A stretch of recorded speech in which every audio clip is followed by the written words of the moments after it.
Breaking को लेकर बड़ी खबर आपको बता दें कि लगभग काउंटिंग हो चुकी है और जिस तरीके के आंकड़े हमने ओपिनियन पोल्स में देखे, एग्जिट पोल्स में देखे और वही आंकड़े अब यहां पर इलेक्शन कमीशन ऑफ इंडिया की ऑफिशियल डेटा में वेबसाइट में भी नजर आ रही है। जिस तरीके का डेटा सामने आ रहा है कि एनडीए जीत रही है, बीजेपी नंबर 1 पार्टी बनती हुई नजर आ रही है। तो क्या है ये आंकड़े, किस किस सीटों पर कौन जीता है, सब कुछ बताएंगे आपको। मेरे साथ मौजूद है मेरे दोनों सहयोगी हर्ष जी और नवेंदु जी। सर, सबसे पहले आपसे पूछते हैं कि क्या आंकड़े बता रहे हैं इलेक्शन कमीशन ऑफ इंडिया? बिल्कुल, देखिए हमने यहाँ पर वेबसाइट भी खोली हुई है ताकि जनता को ये पता लग जाए कि ऑफिशियल वेबसाइट क्या कहती है, क्योंकि रुझान जनता देख रही होगी लेकिन इलेक्शन कमीशन ऑफ इंडिया की जो वेबसाइट है वही सच्चाई बयां कर सकती है। यहाँ देखिएगा कि किस तरीके से 92 सीटें बीजेपी को मिलती हुई नजर आ रही हैं, यानी बीजेपी लार्जेस्ट पार्टी बनती हुई यहाँ पर नजर आ रही है।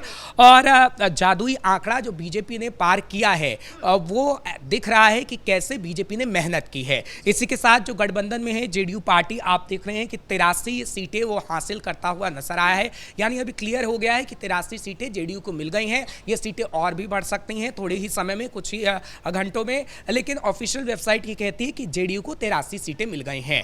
और उसी गठबंधन की अगर बात करें लोक जनशक्ति पार्टी की, रामविलास पासवान की, तो उन्हें 20 सीटें मिलती हुई नजर आ रही हैं। साथ ही साथ उसी गठबंधन की अगर बात करें हम की, तो 5 सीटें उन्हें मिलती हुई नजर आ रही है। यानी आप देख रहे हैं कि कैसे जो एनडीए है उसका कुनबा कितनी सीटें हासिल कर चुका है। अब महागठबंधन की बात करते हैं।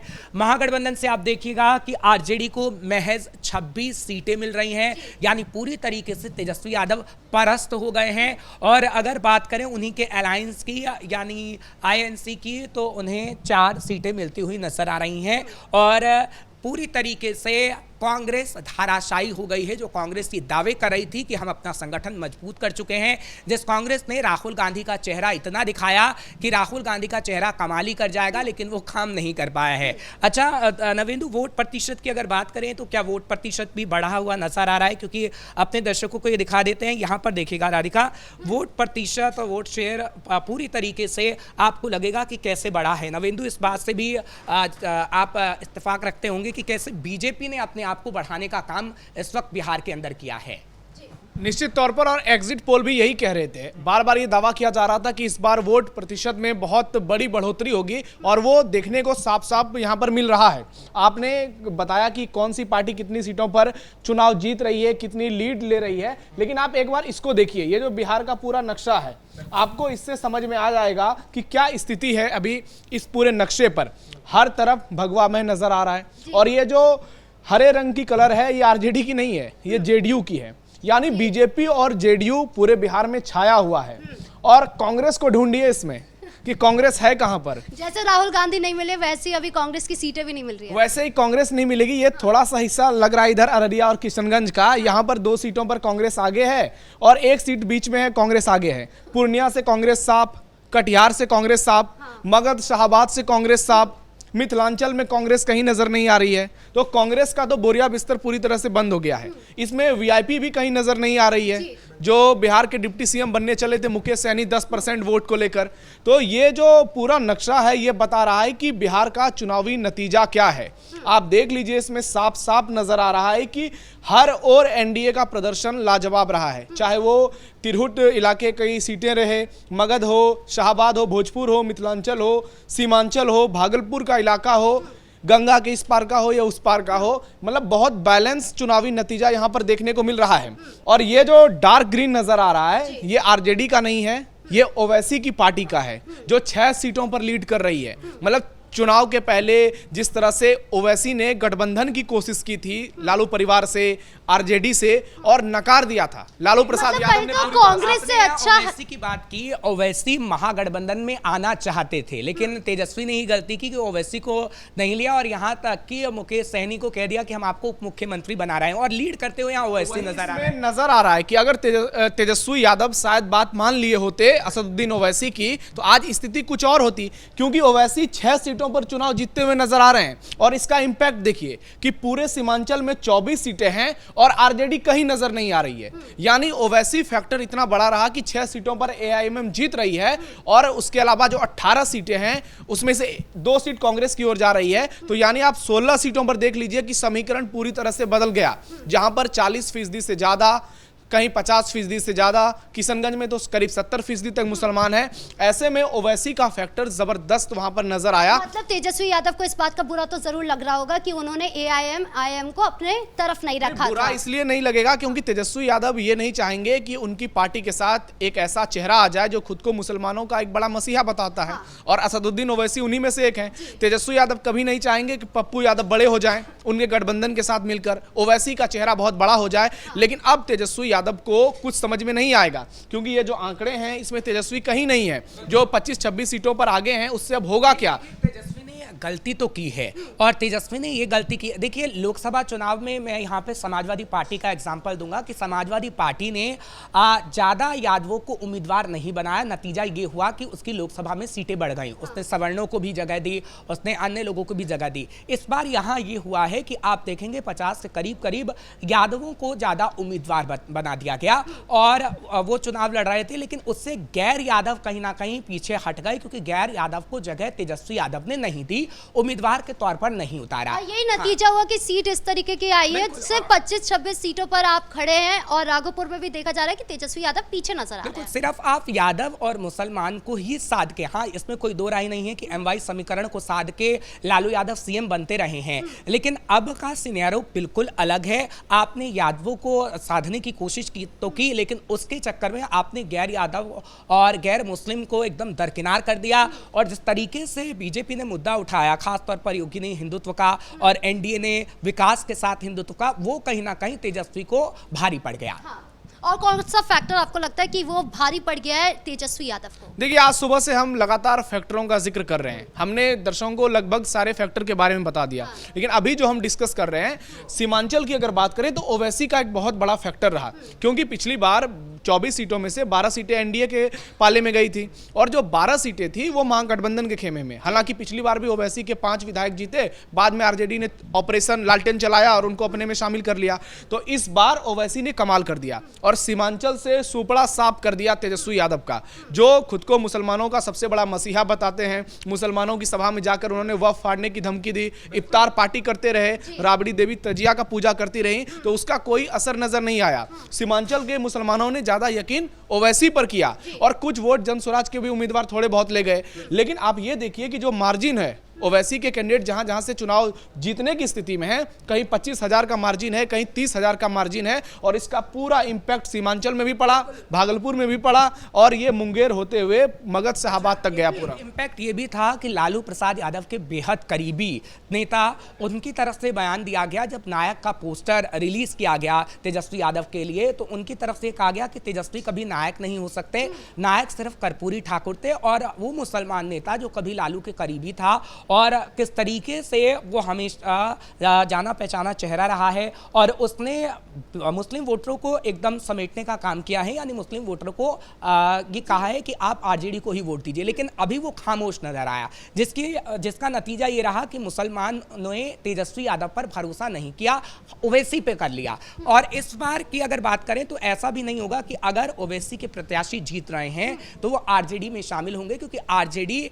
इस वक्त लार्जेस्ट पार्टी बनकर नहीं उभरी है। आरजेडी 26 पर सिमट रही है, तो उनको आरजेडी पर भरोसा ही नहीं होगा और वो आरजेडी में शामिल नहीं हो सकते हैं। कांग्रेस अच्छा परफॉर्मेंस तो एआईएम का रहा है, बहुत बढ़िया प्रदर्शन रहा। और जहां पे देखिए कि कांग्रेस वाले जहां 3-4 सीटों पर लीड कर रहे हैं, उनका मार्जिन क्या है?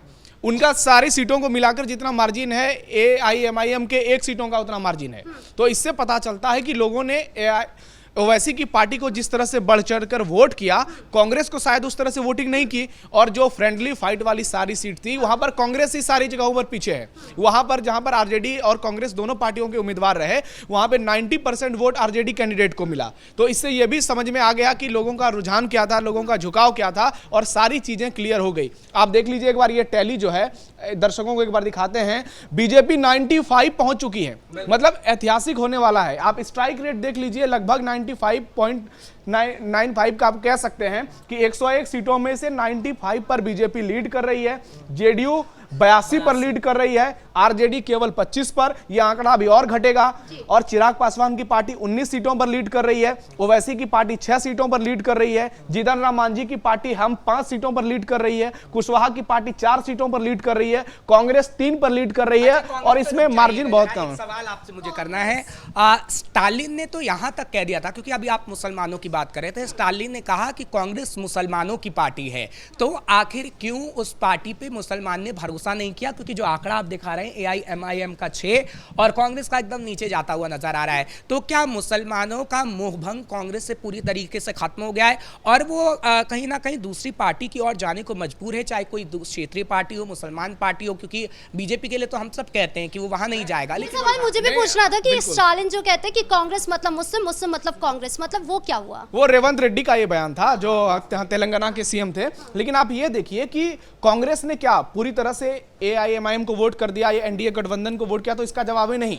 सीमांचल में मुसलमान वोट बटे, लेकिन आप देखिए कि वोट परसेंटेज ऐसा नहीं है कि आरजेडी को 10-15% वोट मिल रहे हैं। आरजेडी के खाते में भी 30-35% से ज्यादा वोटिंग हो रही है। तो जो तमाम इलाके थे, चाहे वो मगध शाहबाद का हो, मिथिलांचल का हो, इधर भागलपुर साइड का हो, वहां पर मुसलमानों ने इंटैक्ट होकर वोटिंग की है तेजस्वी यादव के पक्ष में। मुसलमान बटे कहां पर हैं? मुसलमान सीमांचल के इलाके में बटे हैं और इससे आसपास जो जिले लगते हैं वहां पर मुसलमान बटे हैं। ऐसा नहीं है कि पूरे मुसलमान बट गए। अगर इस तरह से मुसलमान वोट बट जाता तो तेजस्वी यादव को 5 सीटें नहीं आती। अब जैसे सीट के बारे में हम बता रहे थे, आप देखिए कि आपने कांग्रेस का जिक्र किया 3 सीट, और इसमें भी मार्जिन ऐसा है कि 1-2 सीट और कांग्रेस लूज कर सकती है। जननायक की पार्टी की यह स्थिति है। उसके बाद सीपीआई एमएल। अच्छा, जनसुराज कहाँ है यहाँ पे नवेंदु? जनसुराज का बहुत हमने देखा कि किस तरीके से वो कह रहा था कि हम जीत हासिल करेंगे। प्रशांत किशोर तो बड़ी बड़ी बातें कर रहे थे और वो कह रहे थे कि मैं तो पूरा बिहार को बदल दूंगा, लेकिन कहीं नजर नहीं आया। इस्तीफा दे चुके होंगे। उन्होंने तो कह ही दिया था कि जेडीयू को 25 से ज्यादा सीटें आएंगी तो मैं राजनीति छोड़ दूंगा। हो सकता है कि टाइपिंग करवा रहे होंगे इस्तीफे अपनी। सलाहकार किसके बनेंगे अब 2026 के लिए? बनेंगे बंगाल में, फिर दोबारा जाएंगे ममता बनर्जी को सलाह देने, या फिर कोई सलाह लेगा ही नहीं अब जनसुराज से? ये बहुत इंपॉर्टेंट बात आपने कह दी कि जिसकी स्थिति खुद ऐसी होगी उनसे सलाह कौन लेगा। 2 पार्टियां और बची है, उनका भी जिक्र कर लेते हैं। सीपीआई एमएल, ये पार्टी जो है 2 सीटों पर लीड कर रही है। पिछले बार 19 सीटों पर लड़ी थी, सिर्फ 12 जीती थी, बहुत अच्छा स्ट्राइक रेट रहा था। और सीपीआईएम एक मतलब ये जो नक्सली पार्टी है इसकी भी बुरी स्थिति होगी। बिहार की जनता ने कह दिया कि भाई इनकी जरूरत नहीं है। और बीएसपी, एक रामगढ़ सीट पर बीएसपी लीड कर रही है। अच्छा, आपने वामपंथियों का जिक्र किया है, इस सवाल आपसे वामपंथियों का भी लेता हूं। वामपंथियों को कहीं ना कहीं बीजेपी ने क्या पूरी तरीके से समेटने का काम किया है? क्योंकि बंगाल का भी एग्जाम्पल देना होगा, 2026 में वहां पर भी इलेक्शन है। अब जो हम कड़ा मुकाबला देखते हैं वो बंगाल में सीधे तौर पर टीएमसी और बीजेपी के बीच नजर आ रहा है। क्या बिहार में भी ऐसा हुआ कि एक वक्त ऐसा था, लेकिन धीरे धीरे अब पूरा मुकाबला आरजेडी वर्सेस बीजेपी या फिर जो एनडीए वर्सेस महागठबंधन हो गया? क्या ये तस्वीर बदलती हुई नजर आई है? बिल्कुल। देखिए, नक्सली पार्टी का अब खात्मा हो चुका है। बिहार में एक समय तक इनकी बहुत चमक धमक थी। कहें तो इन्होंने पूरी पार्टी का गठन किया, जिस तरह से सो कॉल्ड गरीबों के मसीहा बने। उसके बाद इन लोगों की वजह से जातीय संघर्ष हुआ बिहार में, सैकड़ों हजारों लोगों की जान गई। लेकिन उसके बाद धीरे धीरे इन लोगों से बिहार की जनता ने किनारा किया, लोग मुख्य धारा में आए और बीजेपी जेडीयू के कोर वोटर बने। जहां तक बंगाल का आपने जिक्र किया, तो बंगाल में चुनाव होने हैं। अभी जब हम ग्राउंड पर थे तो बीजेपी के पूर्व सांसद अर्जुन सिंह का हमने इंटरव्यू किया था, तो वो भी यही बात कह रहे थे कि अब जो है बंगाल में सीधी टक्कर है बीजेपी और टीएमसी के बीच। और वहां पे आप देख लीजिए वोट परसेंटेज, बीजेपी 40% वोट तक पहुंच चुकी है। और जो कम्युनिस्ट का एक समय राज हुआ करता था, ज्योति बसु 30-35 साल तक उनकी पार्टी सत्ता में रही, और उसके बाद ममता बनर्जी कम्युनिस्ट के गढ़ को उखाड़ कर आई थी और टीएमसी वर्सेस कम्युनिस्ट हो गया था। लेकिन अब कम्युनिस्ट की जगह वहां पर बीजेपी आ गई है और ये नक्सली पार्टी इसकी पूरी तरह से कहे तो स्थिति बद से बदतर होगी। लेकिन एक सवाल और जवाब, और पूरी तरीके से मैं सवाल भी लूंगा, जवाब भी उसका दूंगा, नवेंदु से भी पूछूंगा। एसआईआर का, क्योंकि हमने वामपंथियों का जिक्र किया है, वामपंथियों को हमने देखा है कि किस तरीके से उन्होंने घुसपैठियों को लाने का काम किया। ममता बनर्जी उसी मुद्दे पर आई थी, लेकिन उन्होंने उसे हटाने का काम नहीं किया। क्या बिहार के अंदर भी आपने देखा लगा कि एसआईआर एक फैक्टर बन गया है, क्योंकि मुझे जहां तक लगता है कि वो फैक्टर बना है बिहार के अंदर, और ये मुद्दा कहीं ना कहीं लोगों के माइंड में सेट हुआ है। उसके बाद ये हुआ कि हमने देखा है कि बम्पर जीत एनडीए की हो रही है। ये सवाल मेरा भी था कि घुसपैठियों को लेकर जो फैक्टर बना है वो काम कर गया है। निश्चित तौर पर ये फैक्टर काम करते हैं, क्योंकि अब देखिए कि देश में राष्ट्रवाद की लहर चल रही है। उस बीच में अगर ये जो तमाम पार्टियां हैं वो घुसपैठियों की बात करेगी, बांग्लादेशी रोहिंग्या मुसलमानों की बात करेंगे, तो निश्चित तौर पर बिहार के लोगों को लगेगा, देश के लोगों को लगेगा कि इस देश के असली नागरिक हम हैं और हमारे संसाधनों का इस्तेमाल ये करते हैं, 10-15 बच्चे पैदा करते हैं और सरकारी योजनाओं का लाभ लेते हैं, अवैध जगहों अवैध कब्जा करते हैं। तो यहाँ पर जरूरत थी कि सरकार एक्शन ले, जिस तरह से यूपी में एक्शन लिया गया, असम में हिमंता बिस्व शर्मा की कार्रवाई देख लीजिए। तो ममता बनर्जी इसी को दोगली राजनीति कहते हैं कि वो जिस चीज के खिलाफ लड़कर आई, 15 साल सत्ता में रही, आज उनका वो वोट बैंक बन गया है। इस वजह से आज घुसपैठिए उनके बहुत करीबी और प्रेमी हो चुके हैं और इसी को लेकर वो हंगामा मचा रही हैं। हो गए थे तेजस्वी के भी बिहार में प्रेमी हो गए थे, और उसी का जवाब कहीं ना कहीं जनता ने देने का काम किया। ट्वीट सामने आ गया है, वो कह रहे हैं कि एसआईआर के चलते ही बिहार में ये हार हुई है और इसलिए अब एसआईआर हम कहीं करने ही नहीं देंगे। तो कुल मिलाकर कहें तो एनडीए का प्रदर्शन काफी अच्छा रहा, 206 आंकड़े पार कर चुके हैं। अब आगे और क्या होगा ये देखने वाली बात होगी। ब्रेकिंग न्यूज में इतना ही। कैमरा पर्सन कुणाल के साथ मैं राधिका राज।